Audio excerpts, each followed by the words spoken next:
So tayo po ay nasa pagpapatuloy ng ating paksa ng nakaraang linggo, ang tungkol sa muling pagkabuhay sa mga patay. So sa unang talata pa lang makikita po natin, magaganda po yung ating mga kinanta, lalo na po yung Thank you Jesus, nagsasabi na ang Panginoon ay muling nabuhay.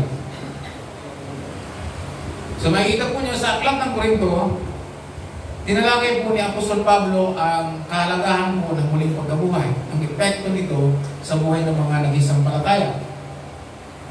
Sa verse 12, ang sinasabi diyan, sabi niya, pinipreach po namin na si Kristo yung muling nabuhay. Bakit sinasabi ng ilan sa inyo na hindi muling bubuhay yung mga patay? So makikita ninyo na ang kausap dito ni Pablo ay ang mga iglesia sa Korinto. Ibig sabihin, pag sinabi iglesia, mga tao sa Korinto mananampalataya ng Panginoon Jesus. Meron silang paniniwala.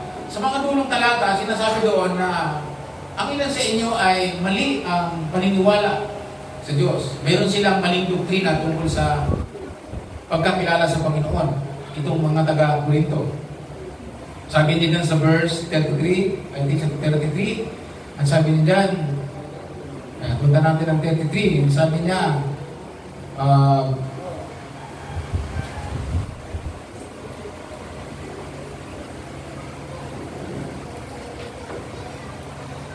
32. Tama ba? Sabi niya, ang ilan sa inyo ay mali ang pagkakilala sa Diyos.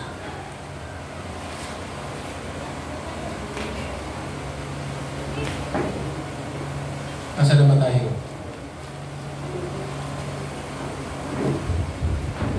Okay, hindi ko makita. Okay.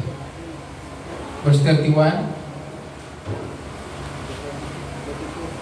Sabi niya doon sa binasa ni Sister kanina, ang ilan sa inyo ay mali ang pagkakilala sa Diyos.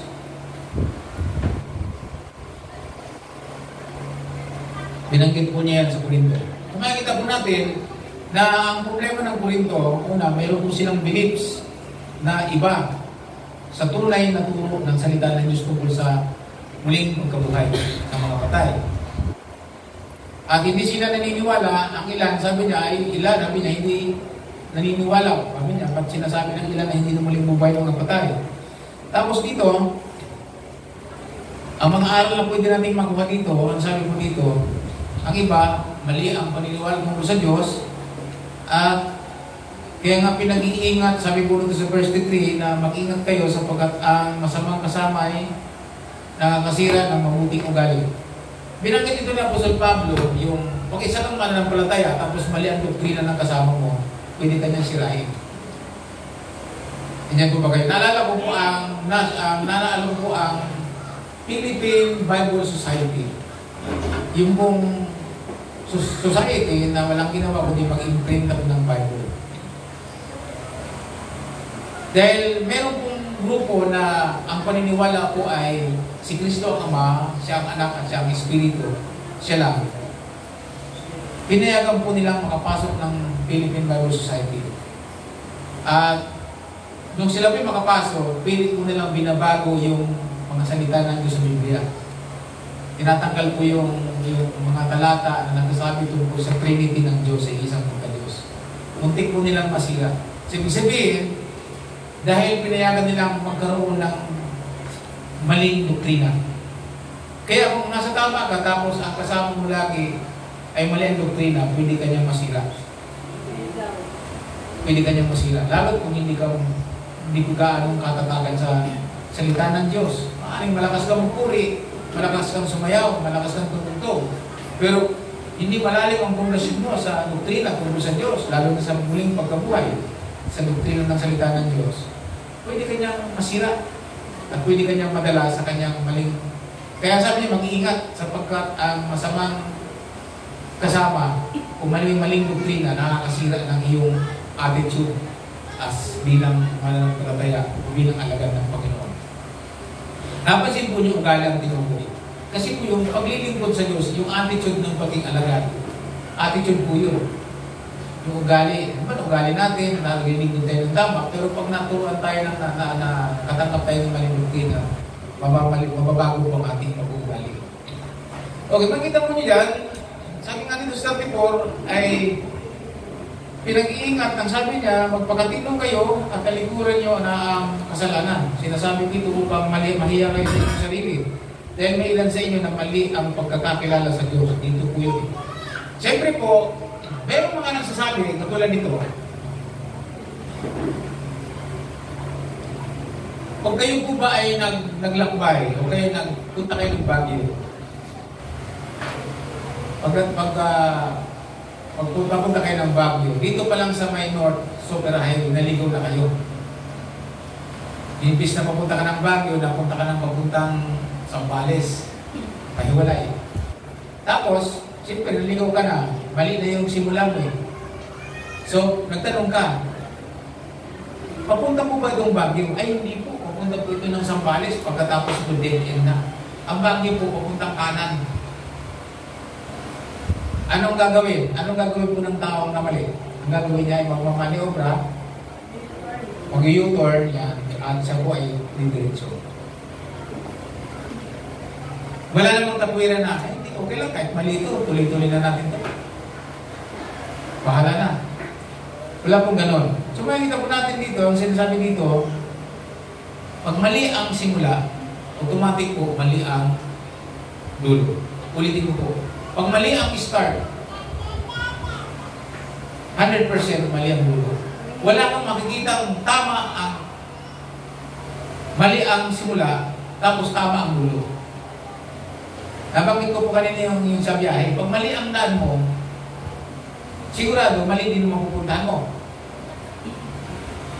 So sa Bible, tinuturo sa atin ng mga kasulatan, pag mali ang paniniwala natin sa doktrina ng salita ng Diyos, mali din ang patutulungan natin.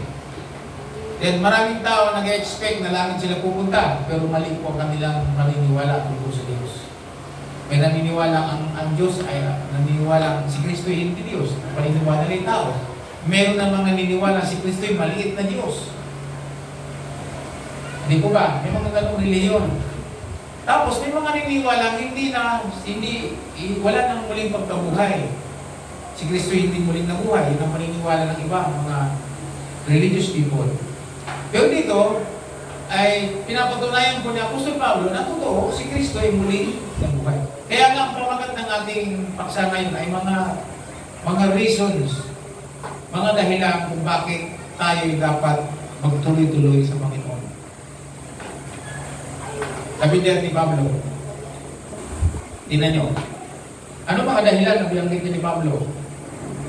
Sabi niya, ang totoo, sabi niya, kung hindi mo muling bubuhay yung mga patay, sabi niya,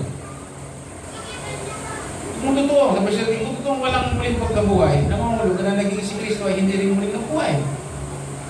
Yan. Tsaka, yung pangangaral namin, hindi totoo. Pagkatapos sasabihin niya, lalabas pa kaming mga sinungaling at lalabas na sinungaling si Kristo at kaming mga kanyang lingkod na nangangaral, lalabas sa sinungaling kung hindi totoong binuhay. Pero ang totoo, siya muling binuhay, ang sabi. At pagkatapos, pag hindi muling binuhay si Kristo, walang natuturan ang aming pananampalataya.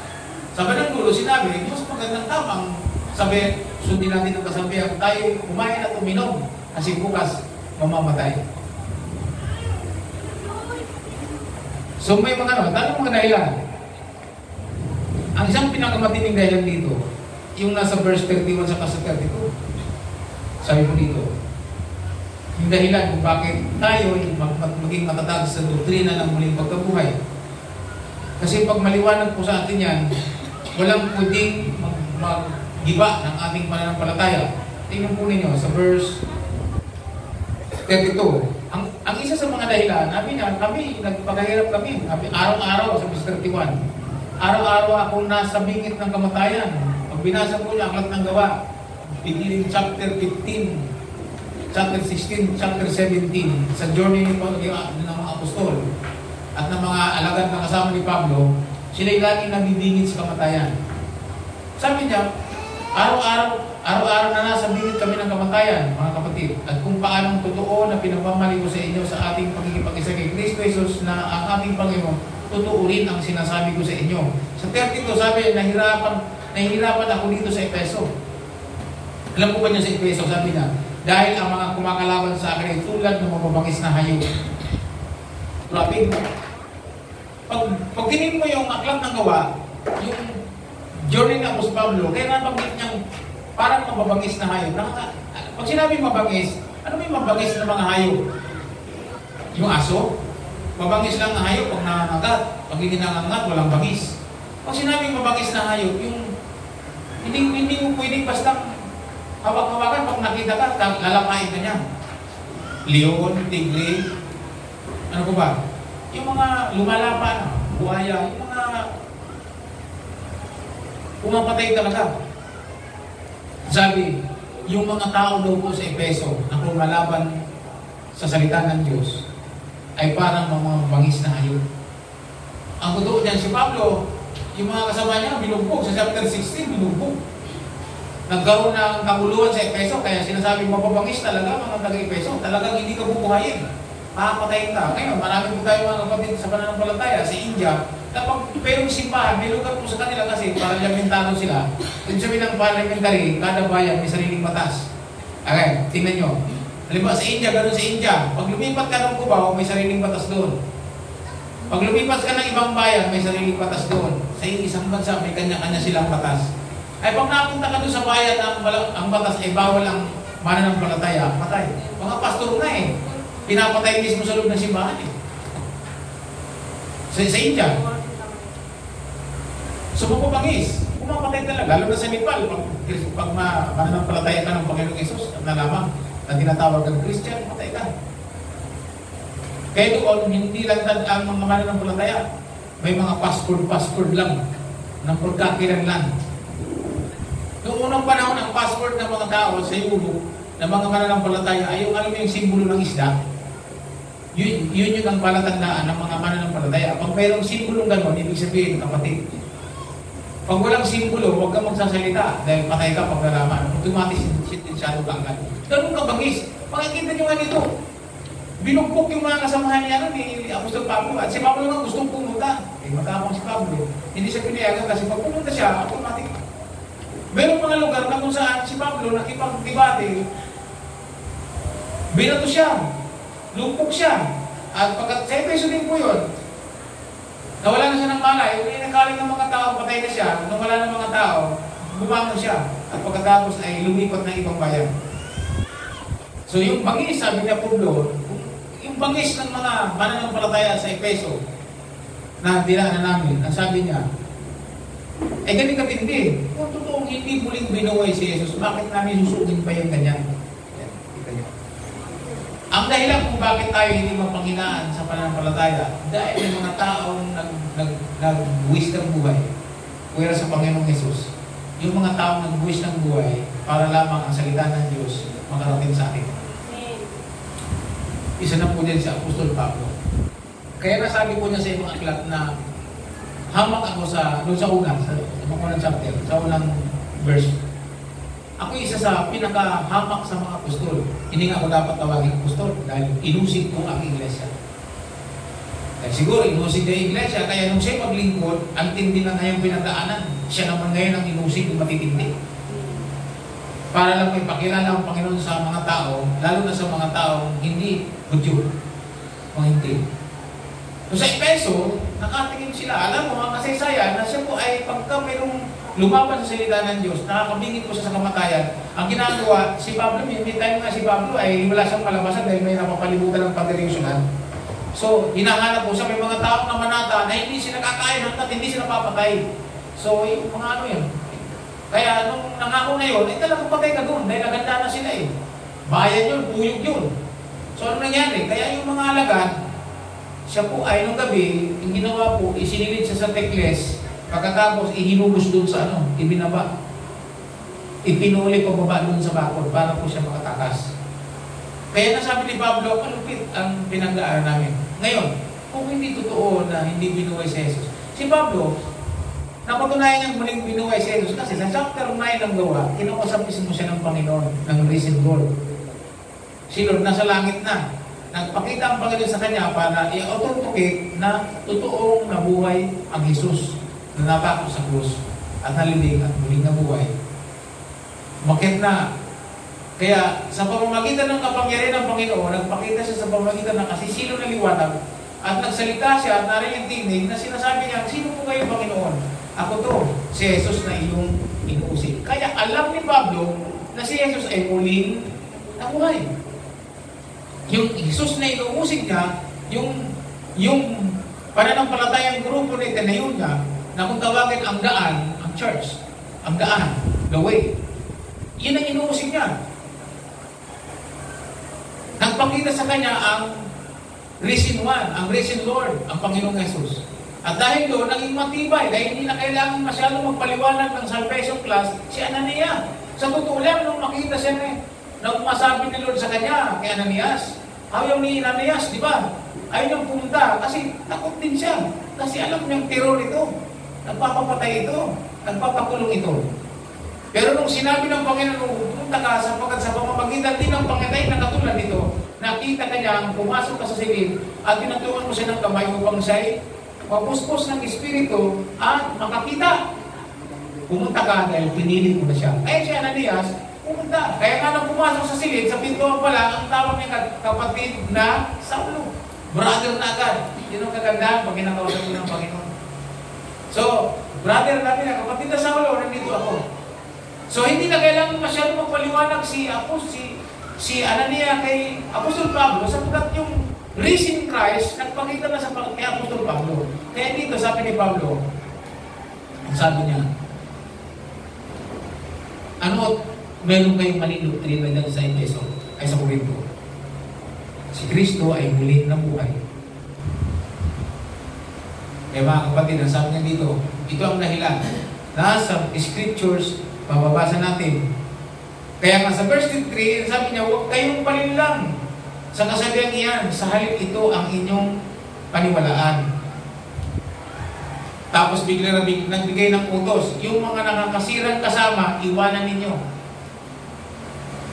Merong nakalagay sa kawikaan, ang sabi po niya, ang taong laging nakikisama sa marunong, magiging marunong din. O, kabilang dako, ang taong nakikisama sa maling aral, maling doktrina, mamamalin din. Amen ba? Kasi sabi ng Bible, ano ang ugnayan ni Satanas sa kanang Panginoong Jesucristo? Kaya nga ang sinasabi, tinalaki ko yan sa Corinto na, ano ang ugnayan ng mananampalataya sa hindi mananampalataya? Ang alagad sa ang hindi alagad. So, walang na. Kaya sabi niya, iwasan natin ang maling kasama. Sabi niya, i-avoid natin sila. Huwag naman natin kamuhian, pero huwag natin laging kasama. Kasi pwede kanyang sirain. Yung mga nakikinig basta doon sa mga maling aral, at hindi naman matatag pa, hindi ka naman nga nagbabasa ng Bible araw at gabi, hindi ka nilang makinig kayo mabuti. Pag hindi ka nagbabasa ng Bible araw at gabi, o nag-devotion, huwag kang makikisama sa mga may maling aral. Kaya na nilang ilang pasok. Kaya nilang sirain ang iyong pag-iisip. Lalo pag hindi ka nagbabasa, wala kang alam sa salita ng Diyos. Pwede, kung devoted ka sa Panginoon, nagbabasa ka, pwede mo siyang maituin. Kasi meron kang alam, kargado ka. Eh, wala kang karga ng salita ng Diyos. Ano naman ang pwede mong ipanlaban? Kaya dito sabi namin si Pablo, kung ang paniniwala ng tao ay mali at hindi natin kaya, kung tayo may isama, pwede ka niya sirain. Now, sabi niya dito, mag-ingat. Kaya nga dito sa verse 34, magpakatino kayo. At talikunin niyo ang kasalanan. So dito, ang sinasabi dito, magpakatino. Ano bang klase ang alagad na matino? Ang mga alagad na hindi matino. Naalala ko tuloy ang isang kwento sa Korea na sikat na church. Matindi ang pastor pag nag-preach sa Korea. Nag-preach yung isa yun sa pinakamalaking simbahan o ng iglesia sa Korea. na mag-preach po ang pastor tungkol sa kabanalan, ang sinasabi ng pastor. Ang sino mang ayaw mamuhay sa kabanalan, bukas ang pinto ng simbahan ito, pwede nang umalis. Ang sino mang hindi, sabi niya, ang sino mang ayaw magpakatino at sumunod sa Panginoon, ang sabi niya, bukas ang simbahan ito, pwede na kayong umalis. Lahat ng kasalanan binanggit, ang ayaw mamuhay sa kabanalan, ang sabi niya, pwede na kayong umalis sa simbahan ito. Sa dami ng sinabi niya, habang nagsasalita, ay say, dynamic preacher, habang nagsasalita, imbis na umalis, ay maraming pastor ng ating. Tagtayuan yung mga tao at nagpuri sa Panginoon at palakpakan. At sabi niya, walang aalis, lahat kami susunod sa salita ng Diyos. Naalala mo tuloy isang Joshua chapter 24. Ang sabi ni Joshua, sabihin niyo kung kanino kayo maglilingkod. Kaya ba ako sa mga Diyos-Diyosan ng lupain ito at ng Ehipto at ng lupain ito. Sabi niya, hindi kayo makapaglilingkod sa Diyos sapagkat ang Diyos ay mapanigubuhin. Galit siya sa kasalanan. Parurusahan niya kayo. Sabi niya gano'n. Tapos sabi ng mga tao, hindi, mabubuhay kami. Sa kayawin lang kami maglilingkod. Sabi ni Joshua, ngunit ako at ang aking pamilya, ang isang bayanan, ang aking lipi, kayawin lang maglilingkod. So, yun yung preaching ng pastor ng Koreano. Sabi niya, ayan yun, muling pagkabuhay ng preaching. Sabi nga yung mga ayaw, yung may maling doktrina tungkol sa pananampalataya, lalo na hindi naniniwala na ang Kristo ay muling nabuhay. Ang sabi niya, pwede na kayong umalis sa simbahan ito. Kahit huwag na kayong bumalik, ang sabi niya. Nagpuri ang mga tao at nagpalakpakan, walang umalis. Ay may pastor na nakarinig. Sabi niya, kakayahin ko to. Pag-uwi niya sa church niya, ang lakas ng sigaw niya, ang sino mang ayaw umuwi ng kabanalan, pwede na umuwi. Lahat binanggit ng kasalanan. Sunod na linggo, wala nang bumalik ubos. Ano kaya? Kaya hindi natin. May matira kaya mo sa linggo. Yung ayaw sumunod sa kalooban ng Panginoon, mahirap yun. Kaya mga kapatid ngayong umaga, yan ang mga dahilan. Ito yung reason why we should pursue. At pwede natin ibahagi ang salita ng Diyos sa bawat isa dahil tiyak ang ating pagkaligtas. Ang katibayan, ang ating tagapagligtas ay hindi na natiling patay sa muling na buhay. Merong kasulatan sinasabi, hindi mo ba nalaman? Sabi niya doon sa mga Saduceo, hindi mo ba alam na ang Diyos natin ay hindi Diyos ng mga patay? Siya Diyos ng mga buhay? Siya Diyos ng henerasyon? Siya ang Diyos ni Abraham, Isaac, at ni Jacob. Ano ba yan? Kung patay yan, di sana, sa panahon pa lang ni Abraham, patay na rin. Wala ng Diyos, patay na rin. Ibig sabihin ng Diyos ay buhay, generation, hanggat ang Diyos, ang mga henerasyon natin sa tao nawawala, namamatay, pero ang Diyos na nantiling. Kaya sinasabi niya siya ang Diyos ni Abraham, Isaac, Jacob. Ang Diyos na nagpakilala kay Moses sa isang punong kahoy na nagliliyab. Amen. Amen. So hindi niyo po ba nabasa yun? Sabi ng Panginoon sa mga Saduceo. Mga reliyoso kayong tao, alam niyo ang kautusan, tapos hindi niyo nakikita yan. Sabi niya gano'n. Mali-mali kayo, sabi niya gano'n. God is a God, isa yung buhay ng Diyos. Walang buhay na walang hanggan. Diyos siya na walang kamatayan. O ang Panginoon, Diyos siya na nagkatawang tao, ayon sa kasulatan, siya ay mamamatay, at ayon din sa kasulatan, siya ay muling nabuhay, at siya ay umakyat sa langit, at ayon din sa kasulatan, siya ay muling mabalik.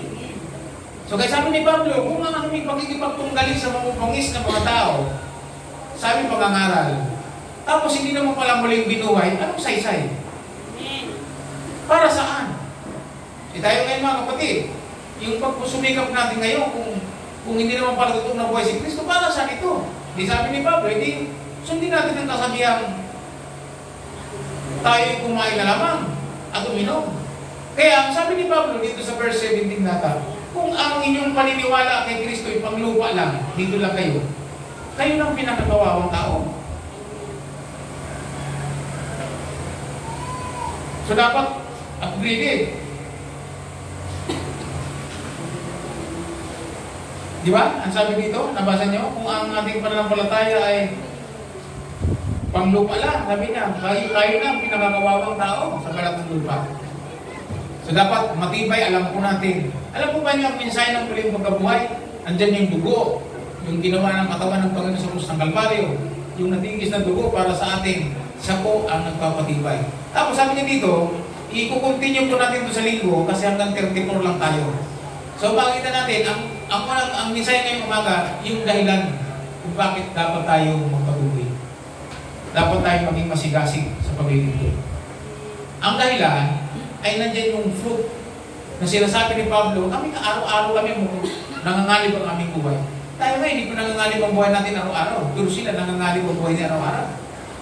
Kaya nga sabi sa Hebreo, sabi niya, maraming saksi na nakapaligid, na nakamasid sa atin. Kaya tayo, sabi niya, i-focus natin ang ating paningin kay Jesus. Fix your eyes. Kanino? Doon sa risen Christ, si Kristo.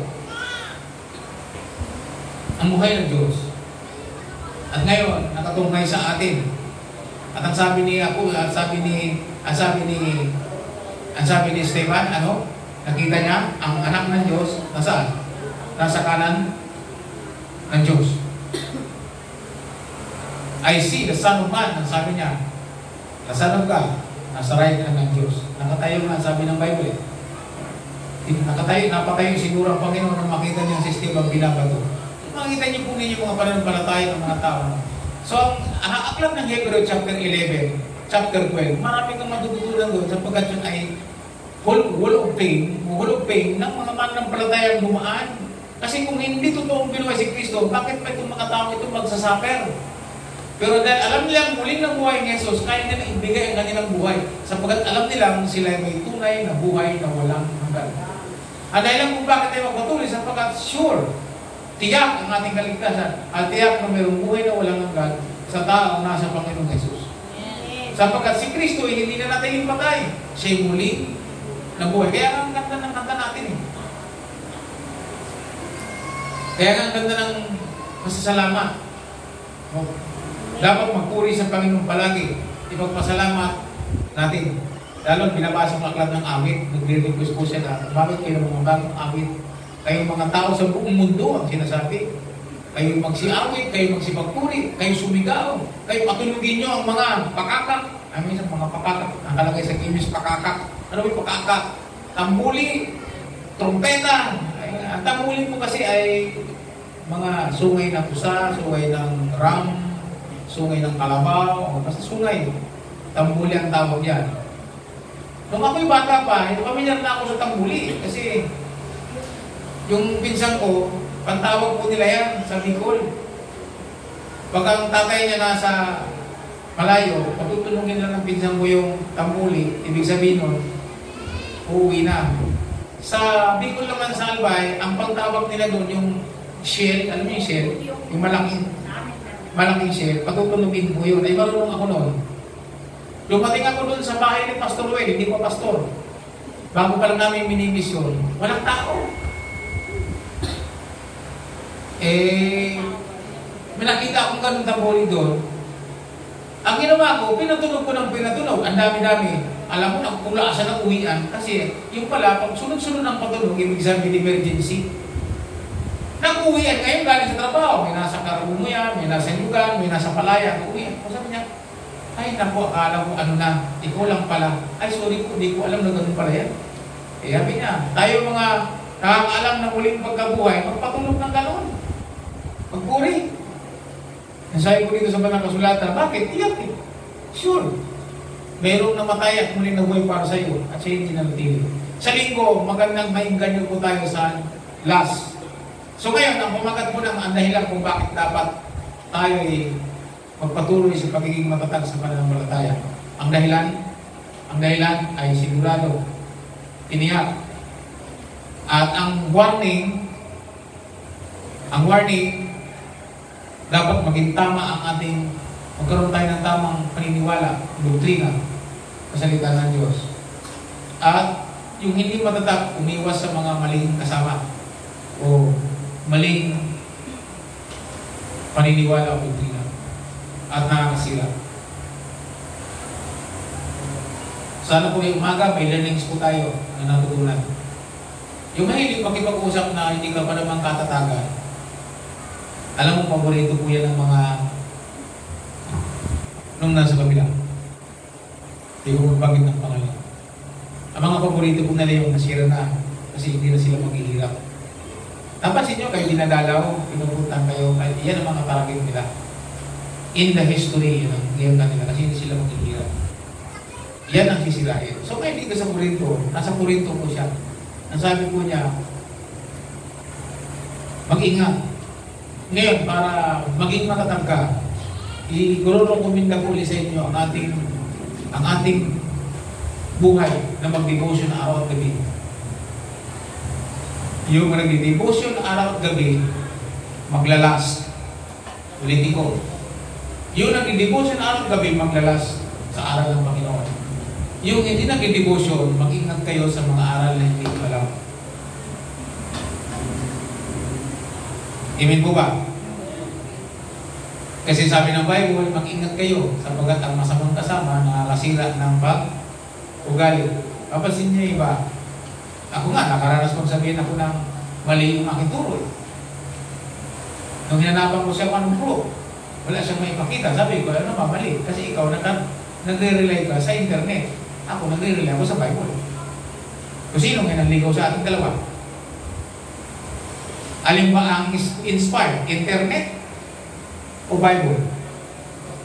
Bible. So dito na lang ako sa Bible. Sabi ko. So, manang uli, na-realize niya, mali siya. Amen po ba? So, the devotion, hindi ito para sa akin. Kaya kung kayo minumonitor at tinuturuan at minumonitor para sa inyo din, para kayo magabayan na nakikita kayo ay nagkikipag-ugnayan sa Panginoon araw at gabi. Pangit naman ninyo nananalangin ka lang araw at gabi na wala ng salita ng Diyos. Hindi walusog. Sige nga, araw-araw ka na lang sino sa inyo kumakain? Umaga, tanghali at gabi. Amen. Amen. Kumakain ba kayo ng almusal, tanghali at gabi? Amen. Pero hindi kayo uminom. Ha? Di ba pagka kumain kayo, ano gagawin? Inom din kayo. O ganyan ang bibol, ganyan ang panalangin na wala ang Word of God. Nanalangin ka. Wala ka namang salita ng Diyos. Anong tawag doon? Kasi sa inyo, uminom lang ng tubig, hindi kumakain. Maghapon. Fasting yun. So, ibig sabihin, laging magkatabay ang pagkain at ang tubig.